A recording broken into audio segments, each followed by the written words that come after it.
HRA exemption limit అనేది పెరిగింది. అవును, మీరు వింటున్నది నిజమే.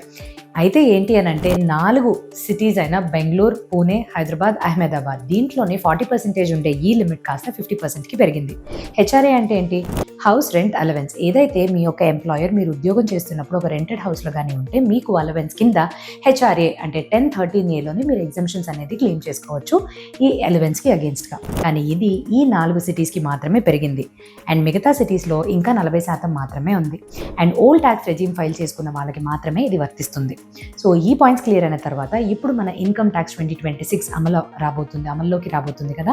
దీని యొక్క డ్రాఫ్ట్ వర్షన్ ప్రకారంగా కానీ చూస్తే కొన్ని పర్క్విజిట్స్ ఏవైతే ఉద్యోగస్తులకి అందబోతున్నాయో దాంట్లో కూడా కొన్ని మార్పులు ఉన్నాయి. 3 విషయాల గురించి చకచకా తెలిసేసుకుందాం.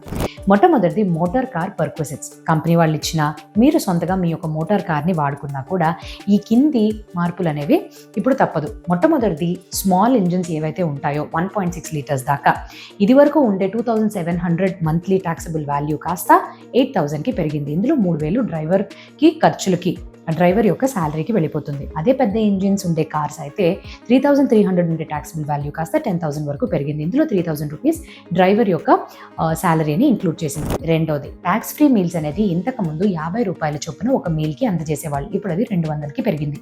అండ్ మూడవది ఎక్కడైతే ఎంప్లాయర్స్ మీకు కానీ గిఫ్ట్స్ ఇచ్చినట్టయితే దాని యొక్క ఎగ్జామ్షన్ విలువ 5,000 మాత్రమే ఉండేది, ఇది 15,000కి పెంచారు. అయితే ఏది ఎగ్జైటింగ్గా అనిపించిందో కామెంట్ సెక్షన్లో తెలియపరచడం మర్చిపోకండి. Thank you.